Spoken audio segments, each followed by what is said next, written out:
Hola, os damos la bienvenida una semana más al canal. Yo soy Marta, él es Tom, siempre me estáis diciendo que lo enseñe, aunque creo que en este momento no está muy cómodo, así que lo voy a bajar. ¿Te quieres bajar, mi amor? Así. Bueno, venimos a hablar esta semana de todas mis lecturas conjuntas del verano, así que vamos allá.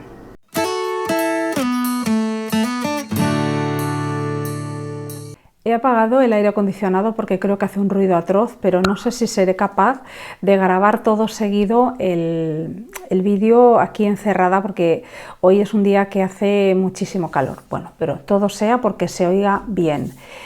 Voy a hablaros, como ya os dije antes de la intro, de mis lecturas del verano, entre mediados de junio y la última semana de agosto, que es lo que he leído. Sabéis que siempre digo que yo en verano leo poquísimo, sobre todo en agosto, pero este año, sin embargo, el verano ha sido completamente distinto.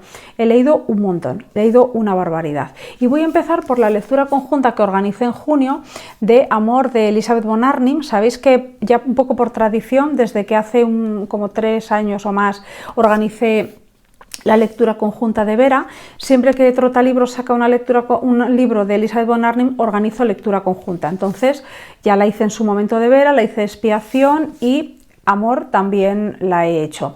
No tenía pensado hacerlo de Todos los perros de mi vida porque no me gustan nada las biografías y no tenía pensado leerla, la verdad. Pero cuando hice la lectura conjunta de Amor, muchas chicas ya habían leído Todos los perros de mi vida, me dijeron que era maravillosa, que iba a entender mucho mejor la obra de Elizabeth von Arnim, que en buena parte es bastante autobiográfica, así que me he animado y en octubre vamos a hacer lectura conjunta de Todos los perros de mi vida. Y además vamos a leer en abril Un abril encantado y otro mes de primavera que todavía no sé, leeremos el Elizabeth y el jardín, o su jardín alemán o algo así. Bueno, sabéis que soy muy mala con los títulos, os dejaré por aquí las cubiertas. Es decir, que me he vuelto un poco loca y mi idea es leerme todo lo que esté publicado en español de Elizabeth von Arnim, excepto una novela que ahora mismo no recuerdo el título, pero también os la dejaré por aquí, que la traducción parece ser que es bastante antigua, que es muy difícil encontrar la obra y que además está a unos precios imposibles, entonces esa no. Pero incluso voy a organizar, creo, no sé si a lo largo de este curso o ya para el verano que viene, pero incluso la lectura de una de las obras de Elizabeth von Arnim que está traducida al gallego. Entonces, ya veis, me vuelve un poco loca esta autora. Amor es de las 3 novelas que yo leí de la autora, mi favorita, para mí es la que más me gustó. La historia que nos cuenta Amor es la de un amor complicado porque nuestra protagonista femenina, tiene 40 y pico años y es una mujer viuda. No voy a desvelar muchos más datos acerca de su vida, los indispensables para que más o menos entendáis la dificultad que puede tener esta relación, pero no quiero desvelaros muchas cosas porque si os las desvelo, pues vais a perderos parte de la sorpresa de cosas que se van sabiendo a lo largo de la novela. Ella tiene 40 y pico años y es viuda, y nuestro protagonista masculino, Christopher, tiene 20 y pocos años, soltero y con la cabeza llena de pájaros, como un chico de su edad, joven, lleno de ilusiones, lleno de vitalidad y con un concepto exacerbado de lo que es el amor romántico, más que romántico, el amor idealizado, ¿no? El amor idealizado hasta su máxima expresión. Se conocen porque ambos acuden en más de una ocasión a ver una ópera de temática amorosa, suspiran viendo esa ópera y uno de los días él se atreve a acercarse a ella y comenzar a hablarle porque de alguna manera intuye que son como espíritus afines. Y poco a poco va sintiendo una atracción hacia ella que la deja un poco anonadada, porque ella no está acostumbrada, ha tenido un marido de mucha más edad que ella, y que no era precisamente apasionado, entonces está más acostumbrada al rol de cuidar y de atender a los demás y de preocuparse por los demás y de interesarse por los demás, que a ser objeto de pasión, de interés, de curiosidad y que la persigan. Entonces es una historia de amor que tiene sus complicaciones por la diferencia de edad, porque ella es mucho mayor que él, pero también por otra serie de cuestiones. Y me pareció tan interesante, no solamente porque en principio parece que lo que trata es de una relación de amor desigual donde la mujer es mayor que el hombre, que es lo que no es habitual en nuestra sociedad ni en la sociedad del momento. Pero es que eso es uno de los muchos temas que trata, porque ella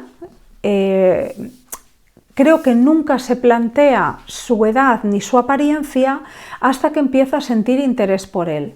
Y esa importancia que empieza a darle a la apariencia y a la edad puede convertirse en algo bastante obsesivo. Entonces, hay una reflexión acerca del amor, acerca del bagaje vital con el que llegamos a las relaciones y qué es necesario o qué es un inconveniente para que una relación acabe teniendo verdadero éxito.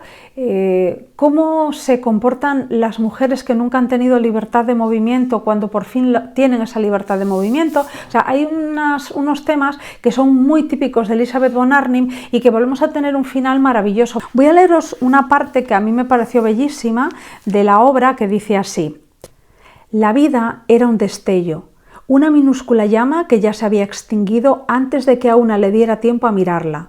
No había tiempo en este instante infinitamente precioso para nada que no fuera la simple bondad.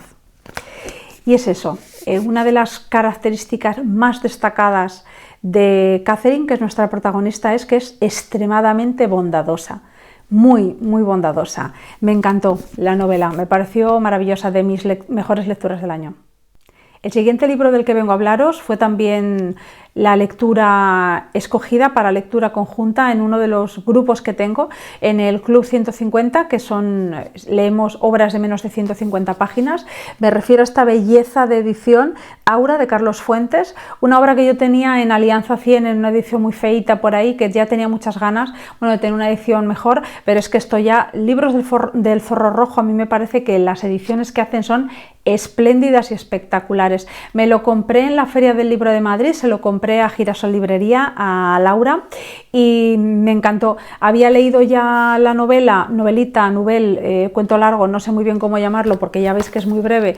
Lo leí por primera vez con 20 años, yo creo, o 22 como mucho, y ya me había dejado bastante impresionada y sigo pensando lo mismo, que es una pequeña obra maestra. Está escrita en segunda persona, tiene un narrador en segunda persona. Su protagonista es un joven que está leyendo el periódico y encuentra un anuncio que parece hecho a su medida, porque tiene indicaciones, se piden cosas muy puntuales a la persona que quiera optar a ese puesto de trabajo, que es como hecho a su medida. Y cuando va, se encuentra con un viejo caserón, con una anciana, que lo que quiere es, que arregle una serie de papeles de su difunto marido. Y el ambiente es bastante oscuro y asfixiante, y probablemente él ni siquiera se hubiera planteado quedarse en ese trabajo, porque además la anciana exigía que los papeles no se sacaran de casa, que todo el trabajo se hiciera dentro de esa casa. Probablemente no se hubiera quedado ahí si no fuera porque conoce a la sobrina, que es Aura, título de la obra, a la sobrina de la anciana, que es Aura, que es una joven bella, pero bellísima y misteriosa, que lo subyuga con esa belleza casi desde el primer momento y que hace que acepte ese trabajo y se vaya quedando en esa casa, que no resulta desde el primer momento tan agobiante y claustrofóbica. Me encantó, me pareció una novela impresionante y con un final, pues hay mucha gente que dice que el final que ya lo preveía. Claro, yo la leí por primera vez hace tanto tiempo, yo creo que no lo preveía. Yo cuando la leí por primera vez, a mí me sorprendió mucho el final. No voy a decir el tema que trata, porque si digo trata este tema ya os desbarato ya la lectura, porque el spoiler va a ser mayúsculo, pero sí que trata un tema del que ya he hablado en los vídeos del canal. Pues Aura, de Carlos Fuentes. Hoy me siento muy torpe hablando, no lo sé, es el calor. Yo el calor, es que qué mal llevo el calor. Yo en cuanto empieza a llegar el frío, ya puedo pensar con mayor agilidad. Os juro que estoy pasando calor, me está costando incluso hilar ideas. Estoy yo para vivir en el Caribe, pobre de mí, madre mía. La siguiente lectura de la que os voy a hablar también es una relectura, me refiero al Club de la Lucha, de Chuck Palahniuk. Sabéis que este es un autor que me gusta mucho, pero hacía años que no leía nada de él, y en la librería vi Asfixia y me lo compré y me pareció, es una de mis mejores lecturas de este año. Yo creo que va a estar en el top 10 seguro. Pero me quedé con esto de hace tantos años que leíste el Club de la Lucha. A mí de la película también me había encantado, la novela me había gustado más, así que decidí leerlo.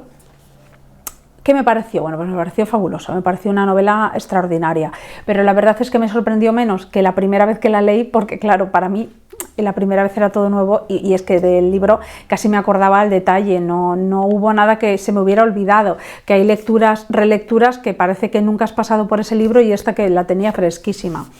Nos cuenta la historia de un joven que está obsesionado con bienes materiales, con su trabajo, es decir, con lo que dicta la sociedad de consumo, pero no es feliz. De hecho, vive angustiado, tiene un insomnio crónico que trata de curar o por lo menos de paliar con la asistencia a determinados grupos de apoyo para enfermos terminales sin estar el enfermo terminal de nada, pero cada día de la semana va a un grupo diferente de una enfermedad diferente y solo estando allí con esa gente es capaz de relajarse, de llorar y de llegar, bueno, él llora como un bebé, llega a casa y duerme. ¿Qué ocurre? Que descubre que hay una joven, Marla Singer, que va a varios de los grupos de apoyo en los que él está. Luego ella es una mentirosa igual que él, es decir, no pueden ambos tener tantas enfermedades terminales. Y a Marla parece que no le importa que él esté en esos grupos y sepa que ella es una mentirosa, pero a él sí que le afecta. No puede relajarse tanto como antes porque sabe que ella lo ha pillado, que es un mentiroso, y entonces pues empieza a dejar de poder dormir y en medio de toda esta angustia y de todo este lío que tiene en la cabeza, de todo este caos, conoce a Tyler Durden. Tyler Durden es como una especie de superhombre, el superhombre de Nietzsche, que hace lo que le da la gana, que vive en una casa alquilada en medio de la nada y destartalada, y con él se va a vivir nuestro protagonista con tan mala suerte que no solamente en los grupos de terapia se cuela Marla Singer, sino que Marla Singer acaba convirtiéndose en amante de Tyler Durden y también ahí en esa casa donde él empieza a encontrar cierta paz se la topa pues mucho más de lo que quisiera topársela. Es una historia que, bueno, se titula El Club de la Lucha porque Tyler Durden, junto con nuestro protagonista, crea un club donde los hombres van a pelear y a reventarse, o sea, a reventarse a puñetazo limpio, porque creen que solo autodestruyéndose puedes destruir el mundo y sobre las cenizas construir. Construirte tú, construir al mundo. Es una historia de crítica social, no solamente a la sociedad de consumo, sino sobre todo al final del siglo XX, de los años 90, y yo no sé si a principios de los 2000 también, pero bueno, esa sociedad que se veía en los años 90, la sociedad de los yuppies, la sociedad de consumo, bueno, en fin, una crítica social con un trasfondo filosófico nihilista, un trasfondo nihilista bastante importante y que ya os digo que fue una novela, una lectura extraordinaria.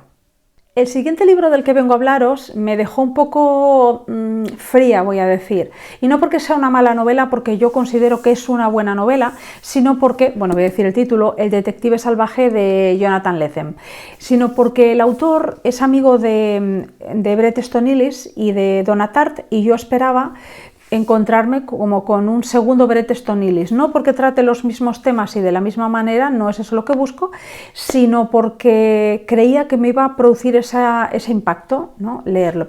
Y no fue así, no fue así. A mí me gusta mucho su estilo, dicen que es una novela que no está a la altura de, creo que es Huérfanos de Brooklyn, puede ser su mejor novela. Voy a dejaros por aquí imágenes de las que están consideradas sus dos mejores novelas, soy muy mala para los títulos, lo repito mucho, pero es que es así, yo creo que es Huérfanos de Brooklyn y la otra no la recuerdo. Bueno, pues es una novela escrita muy inteligentemente, pero escrita como para, a ver cómo os digo, como para entretener, para pasar un buen rato, tanto el que la está escribiendo como el lector, ¿no? a que le llega el libro. Nos topamos con una protagonista femenina que la hija de una gran amiga suya, una chica que es universitaria, desaparece. Y va a buscarla, bueno, lo último que se sabe de ella es que estuvo en contacto con una secta en el desierto, ¿no? Y lo que decide ella es ir a buscar a esta muchacha, a la que le tiene un afecto enorme, a ella y a su madre, y ponerse en contacto con un detective que es un caso perdido, quiero decir que utiliza esa idea que ya viene de cine negro y de la novela negra también del detective que es como un perdedor y demás. Bueno, pues es ese tipo de detective. Lo que hace el autor, y ahí tengo que reconocerle la grandeza, es que toma personajes como bastante arquetípicos, ¿no? Personajes como si fuese un poco como ya muy conocidos en el imaginario popular y les da una revitalización porque cuando lo estás leyendo tú notas que no es que esté copiando un tipo de personaje, sino que está jugando con ese personaje. No sé cómo deciroslo, tenéis que leer la novela. Tiene una complejidad que no tienen los detectives típicos. O sea, es un personaje que vive en una caravana, en medio del desierto, con zarigüeya. Es que claro, lo leí a principios de julio, creo que era una zarigüeya, con una zarigüeya en casa, con una adolescente que está huyendo una niña más bien que adolescente, que está huyendo de los servicios sociales estadounidenses, y que nada más verla siente como una atracción por ella, ¿no? Y juntos van a comenzar una investigación que les lleva a conocer a una especie de comuna, no sé si llamarla neo-hippie, en las montañas, y parece una simple novela de detectives, pero en el fondo hay una crítica bestial a lo que es la sociedad norteamericana de Donald Trump, ¿no? La era Trump.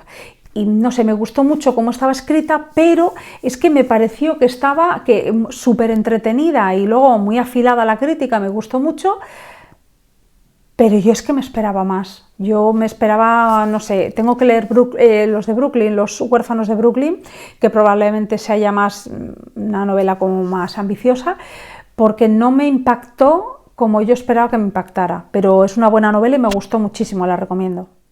Voy a hablaros ahora de un libro que lleváis mucho tiempo, todo el verano, preguntándome qué me había parecido el libro, si yo recomendaba el libro, porque había hablado un poco por encima, me parece que no sé si en Instagram o algo en YouTube, me estoy refiriendo a esta novela Escapada de Evelyn Scott. Esta novela me encantó, me la compré en la Feria del Libro de Gijón, y me gustó mucho. Muñeca Minúscula se llama la editorial, que yo no conocía de nada, y me pareció una propuesta tremendamente interesante.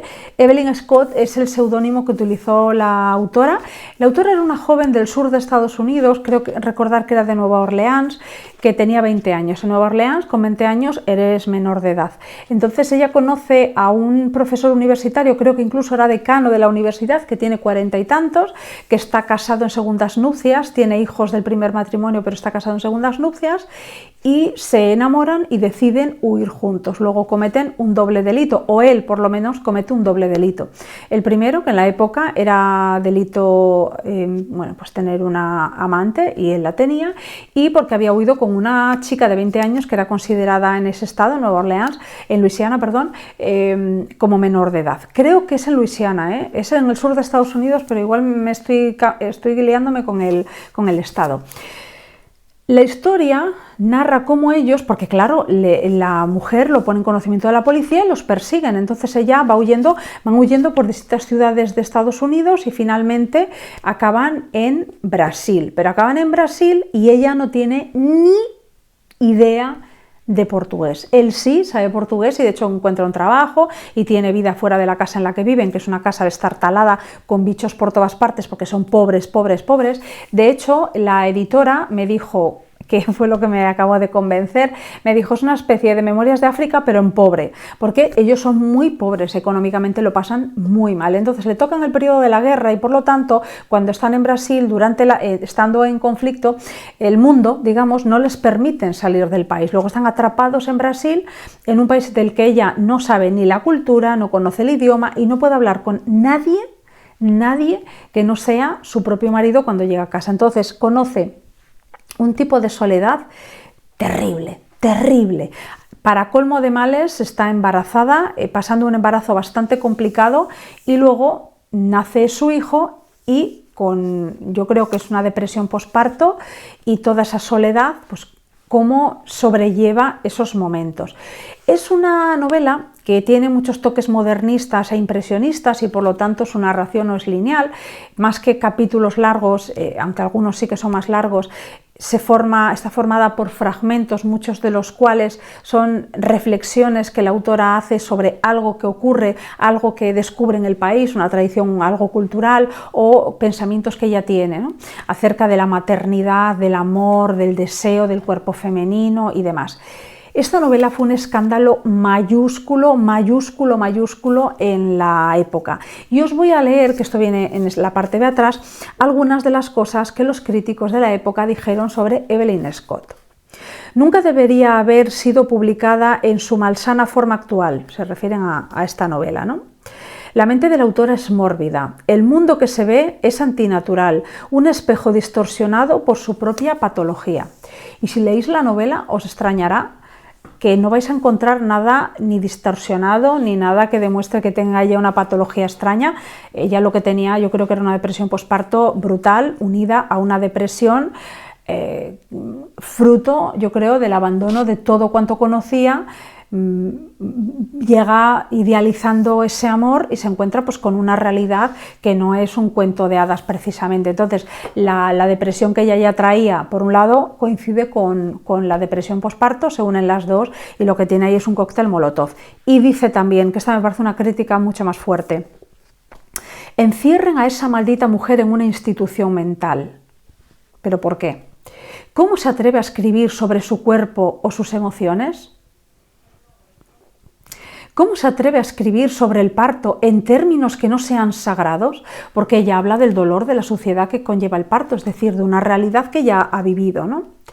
Por el amor de Dios, necesitamos al menos algunas referencias a la Virgen María cuando hablamos de tener un bebé. Ojalá todas las mujeres pudieran ser vírgenes y madres a la vez.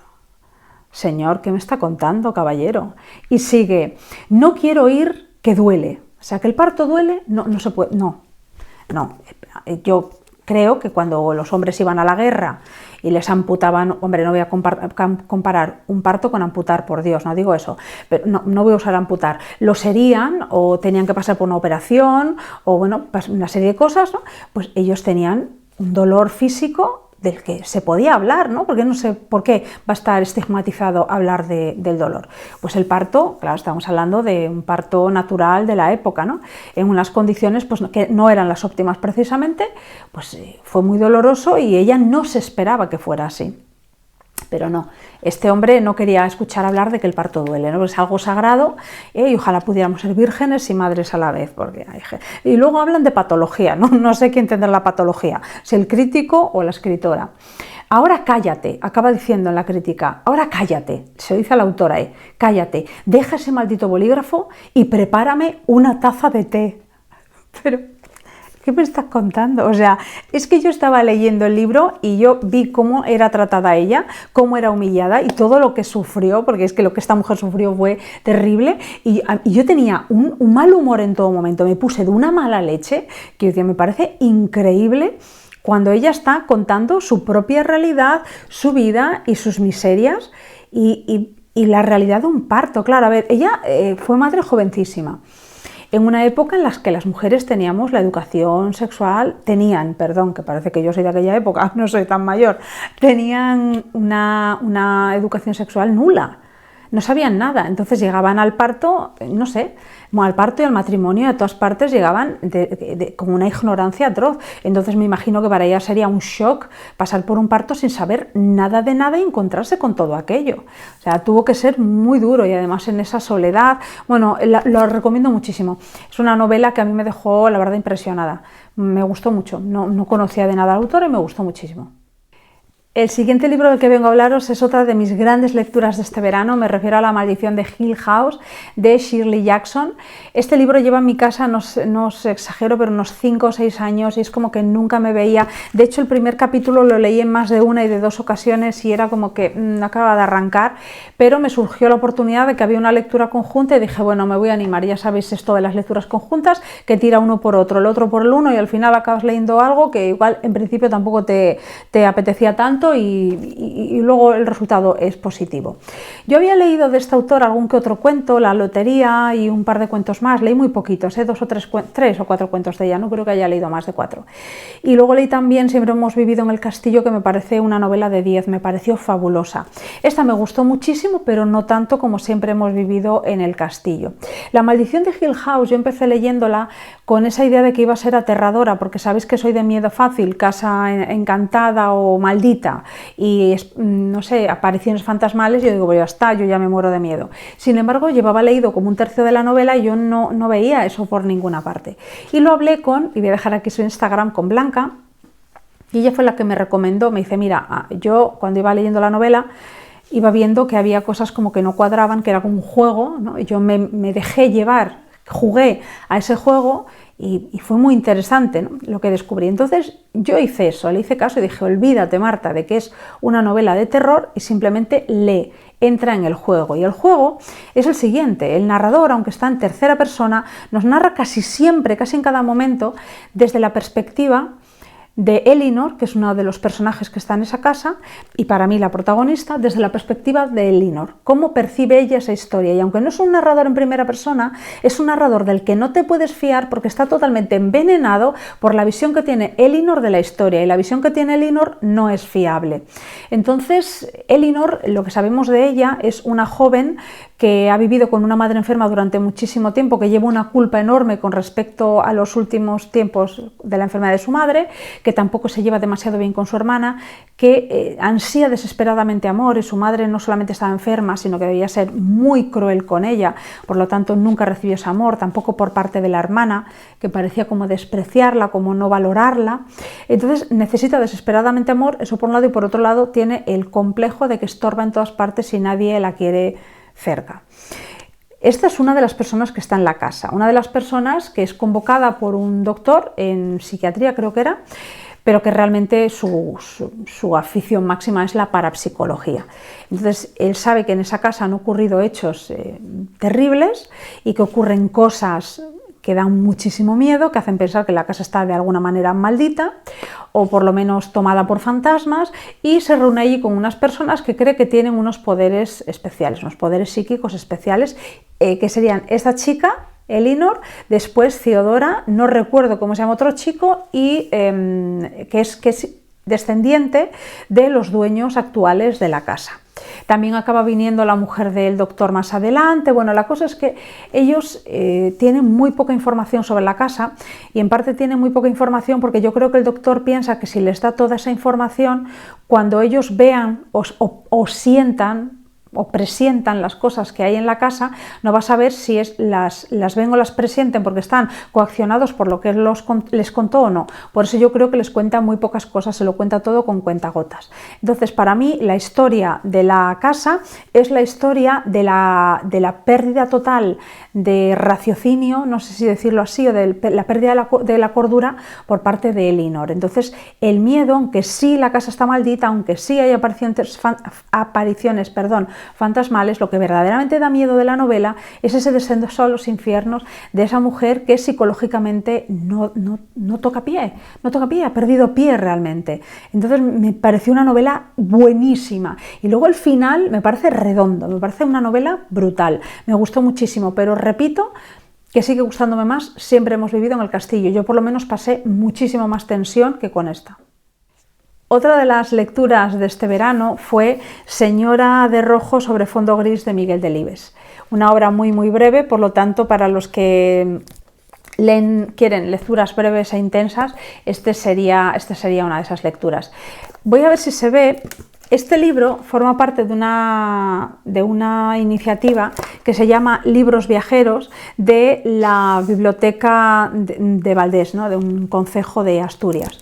Cuando fuimos al Cabo Busto a hacer una excursión familiar, pues nos encontramos con un cajoncito lleno de libros. Está en mi Instagram la foto, ¿no? Entonces decían que tú te podías llevar un libro con tal de que te lo llevaras de viaje. Así que yo me lo llevé de viaje este verano, tenéis también las fotos en Instagram, y me lo leí estando de vacaciones fuera de Asturias. Mi idea ahora es no quedarme con él, sino volver, porque además la ruta del Cabo Busto es preciosísima, es muy bonita y muy fácil si tenéis niños, es volver a hacer esa ruta y volver a dejar el libro ahí para que este libro pueda viajar más con otra persona. Pero bueno, todavía no he ido, y además quería grabar el vídeo antes y enseñároslo. La historia que nos cuenta es una historia autobiográfica, aunque cambia nombres y cambia datos, pero el protagonista se queda viudo y rememora, hablando con una de sus hijas, quién fue su madre y la historia de esa mujer por la que él siente absoluta fascinación.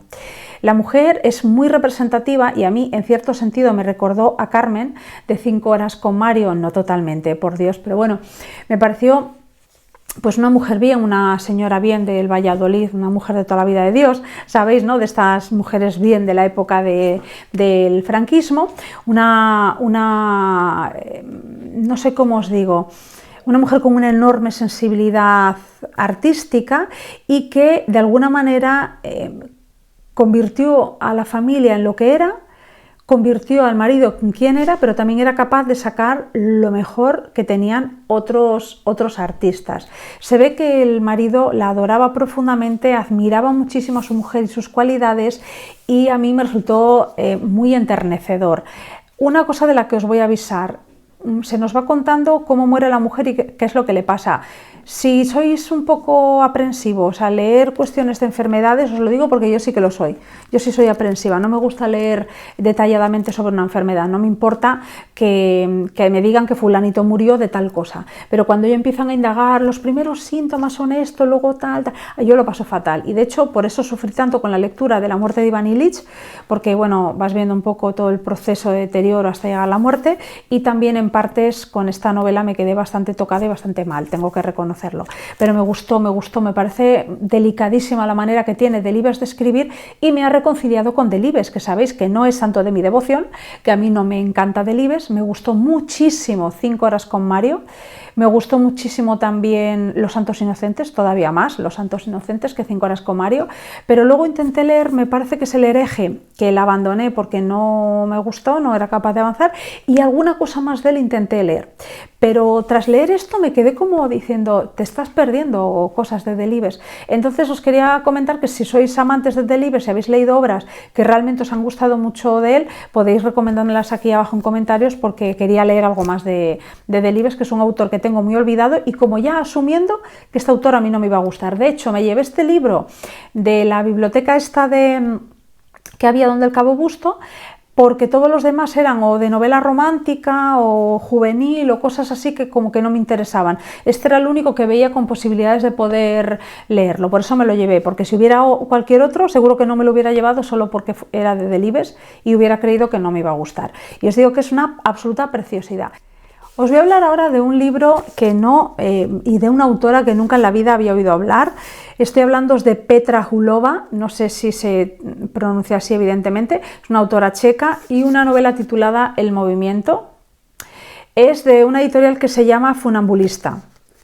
Me lo compré en FNAC, porque yo soy así, entro en FNAC y digo, no voy a comprar nada, solo voy a mirar. Pero me apareció este libro, no sé, me llamó la atención. Este libro y alguno más compré. ¿Qué más compré? Creo que compré también Glamurama, puede ser, de Bret Easton Ellis. No lo recuerdo, y eso que es en junio, vaya memoria que tengo yo para algunas cosas. Bueno, pues Petra Hulova escribe esta novela, El movimiento, que bueno, fue bastante controvertida en su país, porque habla de una distopía feminista. Lo que se nos cuenta es un futuro, dicen que es muy cercana al cuento de la criada. Es que para nada, está completamente en las antípodas. En el cuento de la criada la mujer es la víctima y aquí la mujer es el verdugo. O sea, en esta novela la mujer es el verdugo. Entonces no tiene nada que ver, para mí nada que ver con el cuento de la criada, más allá de que sea una distopía con ciertos tintes feministas, críticos y demás. A mí lo que sí me recuerda una barbaridad es a Rebelión en la granja de Orwell. Me lo recuerda porque esta famosa frase, no la voy a decir exactamente de memoria, pero esta famosa frase de todos los animales somos iguales, pero unos somos más iguales que otros, que escribían en las paredes los cerdos en Rebelión en la granja, me recordó muchísimo a esta distopía terrorífica. Es la pérdida absoluta de libertad y de identidad de los hombres. Después de salir de una época extremadamente machista, se crea un movimiento que parte del feminismo de la cuarta ola para reeducar a los hombres. La reeducación de esos hombres, si ellos la deciden hacer por las buenas, bien, pero si no se hace tan bien, por las malas. Es como estos sitios terribles donde se reeducaban en épocas terribles también a los homosexuales para convertirlos en heterosexuales. Pues es ese tipo de conversiones, unas terapias terribles, y en las que constantemente pues, se pretende que el cuerpo de la mujer no sea objeto de deseo, en ningún momento sea objeto de deseo, que tú te acerques o te emparejes con una mujer por otros motivos, pero que nunca el cuerpo femenino sea objeto de deseo. Entonces a mí me pareció una novela muy interesante. ¿Bien escrita? No, bien escrita no. De hecho, yo la verdad no me atrevo a decir, claro, yo no sé si será la traducción y la novela estará maravillosamente, ¿sabéis lo que os digo? Al no estar escrita en lengua original, pues yo no sé si es la traducción o es la propia novela, pero la novela es bastante tosca, el estilo es muy tosco, yo creo que no es el traductor, la traductora ha hecho lo que ha podido con la novela, pero el estilo es tosco. ¿Qué es lo interesante de esta novela? Que realmente es una novela de tesis, es las ideas, ¿vale? Las ideas, lo que te lleva a plantearte y a replantearte cosas que, bueno, tampoco es que sea la primera vez que uno se las plantea, se las ha planteado muchas veces, pero que tiene un puntito cruel desde el que nos cuenta la historia que nos ayuda a entenderlo todo mucho mejor. Por último, vengo a hablaros de dos novelas que leí en ebook porque las saqué de eBiblio y que son de Elizabeth Strout, la autora de Olive Kitteridge, que a mí me gustó muchísimo Olive Kitteridge cuando leí la obra, pero la verdad es que me gustan muchísimo más todas las historias que tienen que ver con Lucy Barton. El primer libro que yo leí se titula Lucy y el mar, y Lucy y el mar, yo no sabía que había varios libros en los que se contaba la historia de Lucy. Yo me he leído por ahora 2, pero tengo pensado leer los otros 2. Lucy y el mar transcurre durante la pandemia del COVID, cuando nos tuvimos que quedar encerrados. Lucy es una escritora de éxito, pero viene de un pasado muy violento y muy pobre en el sur de Estados Unidos, del que logra escaparse porque es una chica lista y en el instituto consigue una beca para ir a la universidad. Ahora vive en Nueva York desde hace muchísimos años y hace, bueno, es que miles de años que no vuelve a su casa y no ve a los suyos, no ve a sus padres y hermano. Está separada de un hombre con el que tuvo 2 hijas, pero después de ese divorcio se casó con otro hombre que la adoraba, era un hombre maravilloso y del que ha quedado viuda hace un año. Su primer marido trabaja en el mundo de la investigación, es un científico, un investigador científico, entonces sabía que se iba a cerrar Nueva York, que van a quedar enclaustrados en las casas, digamos, ¿no? En la cuarentena famosa. Y para evitar quedar en esas ratoneras que son los apartamentos de Nueva York donde ellos viven, avisa a sus 2 hijas, que ya las 2 también viven con sus parejas, para que busquen un sitio, pues más alejarse de Nueva York e irse a algún pueblo de Connecticut, donde, por ejemplo, los suegros de una tienen una casa y hay prado alrededor, y bueno, el confinamiento no va a ser igual. Y él se lleva a su exmujer, porque ellos 2 se llevan muy bien, a pesar de que él, bueno, era como muy infiel con ella constantemente, cometió muchas infidelidades, pero luego al final, bueno, se llevaban bastante bien, pues decide llevársela a Maine, a un pueblo de Maine donde ellos tienen una casa. Él tiene una casa. Lo que vemos, para no desvelar mucho más, es el pasado de Lucy y su presente. Yo sentí muchísima empatía, sabéis que yo no busco para nada empatizar con nadie en los libros, yo en la literatura busco literatura, pero es que hay veces que ocurre que tú empatizas con algunos personajes. Yo entendía a esa Lucy, porque hay un momento en el que cuando se van hacia Maine, tú no entiendes por qué su exmarido no le dice, mira, nos vamos a Maine, porque es que está desmadrada, el COVID está desmadrado, y necesitamos confinarnos. Nadie se lo dice, ni sus hijas cuando habla con ellas por teléfono, ni el exmarido mientras se la lleva a Maine, nadie.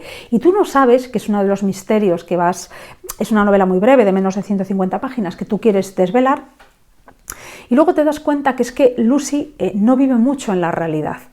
Y pretende quitar hierro a las cosas más duras, porque así posterga un poquito más el hecho de enfrentarse a ello. Y me sentí tan identificada con respecto a la pandemia, porque yo tampoco quería ver que la cosa era tan grave. O sea, me sentí tremendamente identificada, porque yo era así, yo decía, no, nada. Mi marido decía, nos confinan una semana, esta es la primera semana de muchas. Y yo, no, ya verás, una semana el país no se va a paralizar, esto es de locos, ¿cómo se va a paralizar?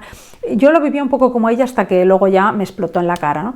Y luego también me enterneció mucho en la manera en la que ella vive la maternidad, porque fue muy volcada en sus hijas, muy volcada. Sus hijas han crecido, tiene una relación enorme con ellas, pero en plena pandemia descubre cómo ellas empiezan a no necesitarla tanto, ¿no? Y es ese vacío que ella siente cuando sus hijas comienzan a volar pero a volar de verdad, porque ya volaron cuando fueron a la universidad y demás, pero sigue habiendo un vínculo muy fuerte entre ellas, con la madre y ellas, ¿no? Y entonces me pregunto si será eso, ¿no? Que los hijos crezcan, porque los míos ya se van haciendo mayores, ya los dos van al instituto, y entonces pienso, ¿será eso? O sea, ¿se sentirá este vacío, este dolor, esta pena, ¿no? Cuando los hijos crecen y sientes como que ley de vida, claro, que ellos viven a su aire y que ya no sé cómo deciros, que ya aunque haya una unión, la unión cambia también, porque ellos tienen sus propios vínculos, su vida afuera, ¿no? Y pienso, ¿será así? ¿Será realmente tan triste? Pues probablemente. El siguiente libro que leí, porque me gustó tanto Lucy y el mar, que me lancé al siguiente, y es también muy breve, de menos de 150 páginas, se titula Me llamo Lucy Barton, también lo saqué en eBiblio. Bueno, Me llamo Lucy Barton me gustó bastante menos, y creo que si lo hubiera leído primero no lo hubiera acabado, porque lo que me enganchó realmente fue Lucy y el mar. Eso fue lo que me enganchó. Entonces, yo leí esta novela, pero la leí un poco por saber más sobre Lucy. Y me quedan dos. Una es I, William, que ya la tengo aquí apuntada. William es el exmarido, ¿no? El padre de las hijas. Y otra que no sé cómo se titula, bueno, os las dejaré las dos por aquí, que tengo pensado leerlas y creo que también son las dos bastante breves, de 150 a 200 páginas para abajo. Bueno, pues lo que nos encontramos con Me llamo Lucy Barton es a Lucy enferma por una infección que no se acaba de curar en un hospital. Su marido, que es William, todavía en ese momento están casados y las niñas son pequeñas, tiene aversión a los hospitales y va a verla muy de raro en raro, de manera que ella se siente allí muy sola. Y un día al despertar se encuentra con su madre sentada en la habitación, en una silla en la habitación, porque su marido la ha avisado y ella ha venido desde el profundo sur en el que vive, que además tiene pánico al avión, y Lucy alucina porque dice, ¿cómo pudo esta mujer que tiene pánico al avión, que no sabe cómo subirse a un avión, que no sabe nada, cómo ha podido llegar sola hasta aquí? Y entonces, durante todos esos días que están juntas, Lucy, por un lado, mentalmente rememora partes de su vida, de su infancia y demás, y por otro lado, también tienen conversaciones que a veces pueden parecer como muy tontas, porque es, ¿qué le pasó a esta vecina del pueblo? ¿Qué le pasó a esta otra? Pero que realmente es toda la cultura en la que creció Lucy Barton y la relación complicadísima con su madre, y también un poco quién va siendo su madre, quién es su madre. Ya os digo que si leéis Lucy y el mar vais a querer leer Me llamo Lucy Barton solamente para ahondar en esa familia disfuncional que fue la de Lucy Barton, aunque también la familia que luego ella creó con William tiene su punto de disfuncional, pero bueno, de otra manera, ¿no?